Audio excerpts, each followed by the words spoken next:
Hey, what is up, everybody? Reubin here. My name's Reubin, and welcome to He Was My Reflection. Now, He Was My Reflection is a interactive horror story. We basically have a couple of decisions. We've got the story that's going to unfold in front of us, and we can choose the path that it's going to go. Now, I know you guys enjoyed the previous interactive horror series that I did on my channel, so I thought, you know what, it's a warm welcome to obviously try something out a little bit new and see what this one has to offer. So, you consider yourself a happy man. Your name is Jonathan Walker. You're an American man in his 30s with a satisfying job. With your light brown hair, blue eyes, you love how you look like. You love how you look. Everything would be perfect if your girlfriend lived close to you. No, she lives in London while you are in Los Angeles. Her name is Lisa. She's a brunette woman with deep brown eyes. She's like your soulmate. You met her in an online dating site for some special people with kinks. Let me just say that her demons play well with yours. You have a flight today from Los Angeles to London. Yes, you are going to see Lisa and stay with her for a few days, fulfilled with passion. It excites you so much you hadn't seen her for months. You wore a white t-shirt and beige trousers before setting off. You are in the airport now. The flight is at 5 p.m. It's 4:06 right now. You've got plenty of time before the flight. The best way to spend the time is to sit at a coffee shop and drink something. You always loved coffee shops. It doesn't take long to find one in the airport. The delicious smell of espresso reaches your nose. A smooth jazz music creates a friendly ambience. The coffee shop is crowded. There are 7 people waiting in line before you. The place is alive. You might not find an empty table when you get your drink. After waiting for a while, finally it's your turn to order a drink. A blonde barista is at the cash point. "Hello, sir. What is your order?" she asks you. You look at the menu above. Okay, so we can go for an Americano, latte, a mocha, or white chocolate mocha. Now, I'm going to go for a mocha. Personally, it's what I agree. And of course, we're going to go large and hot. She writes everything on a cup, then passes it to another barista. "Enjoy your drink," she says before talking with the next customer.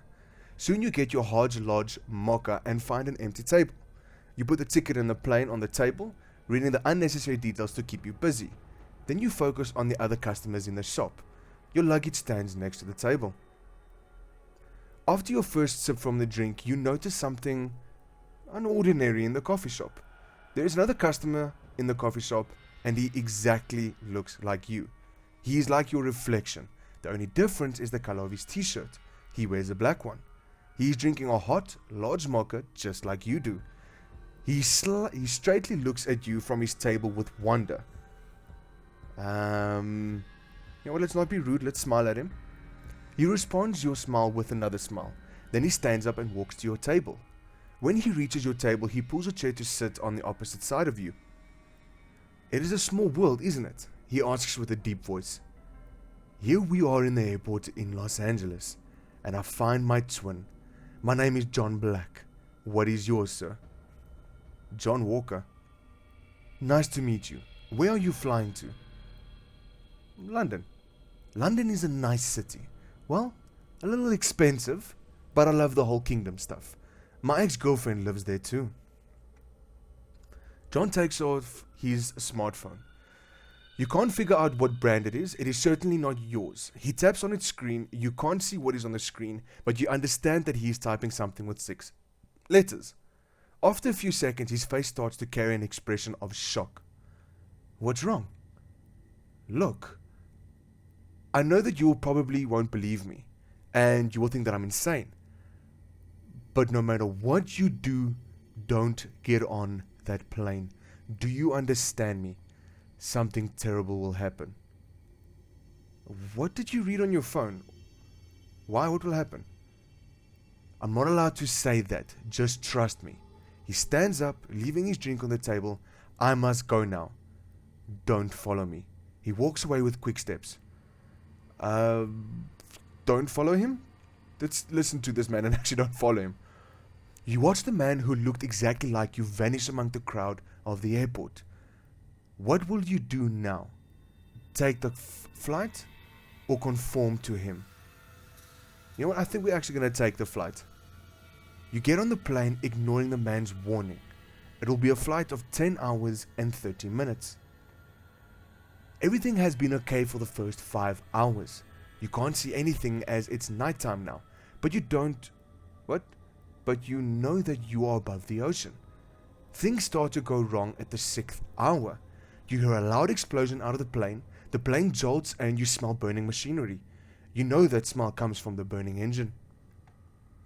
You hear the screams and cries of the other passengers, as it is impossible not to feel that the airplane is losing height. This is the captain. You hear the announcement, brace for impact. Pray. That was the last decision you made. The end. The game has 2 possible endings. Well, shit, guess we're gonna have to try out for the other possible ending. Okay, so we're back at the beginning and we're gonna see if we can't possibly find what the other ending is. So this is once again just introducing who we are, where we're going, what I'm wearing, and obviously getting to the airports. Now, I don't think this has a choice or has an influence on what the story will influence on the story. So I'm just going to continue with the marker, we're going to continue with the large, and we're going to make it hot once again. This is once again just telling us that we see the other person across from us, and we're going to once again smile at him. Jonathan Walker, going to London. What's wrong? Okay, so this is where he states, but no matter what you do, don't get on that plane. Do you understand me? Something terrible will happen. Now, last time we went with what did you read on the phone? Now I'm just going to simply ask why, what will happen? I'm not allowed to say that. Just trust me. He stands up, leaving his drinks on the table. I must go now. Don't follow me. He walks away with quick steps. And this time we are going to follow him. You stand up and follow the man. The airport is so crowded that it is impossible to run here. You quickly pass through the crowd, following the man who does the same thing. He gets in the public toilet for men. Follow him in. There are 6 men here, but none of them looks like you. The only way to see someone who looks like you is to look in the mirrors. You wait outside the cabins in case he did hid inside one of them, but no. After a few minutes, different people go out of all the locked cabins. It looks like the man vanished. When you turn back to the coffee shop, you see that your luggage is behind the counter, where the baristas do their work. The blonde woman who you have talked to, order your coffee, recognizes you. So you've forgotten your luggage here. Here it is. Thank you, or thank you that you see someone who looked like me. You know what, let's just say, thank you that you see someone who looked like me. I haven't seen a second person who looked like you, but I remember you ordering hot, large mocha twice. Okay. So you claim your luggage, wow. So you claim your luggage. What will you do now? Take the flight or conform to him? You know what, let's not take the flight, seeing that we possibly die again. You won't get on the plane. You get a message in Facebook Messenger. It's from Lisa. Hey honey, are you getting on the plane? Explain to her everything that happened. That sounds creepy. I had heard something. It was a German word. Goppel. Goppel? Something. It was about meeting your reflection before something terrible happens. I'm glad you didn't get on the plane. You turn back to your house from the airport. You spend the rest of the day in front of your computer, in case you see anything about the flight. After 6 hours, you see the flashing news. The plane flying from Los Angeles to London crashed at the Atlantic Ocean. It doesn't take long the officials to declare that there were no survivors. Who was the man? How would he know about the accident? Was he even real?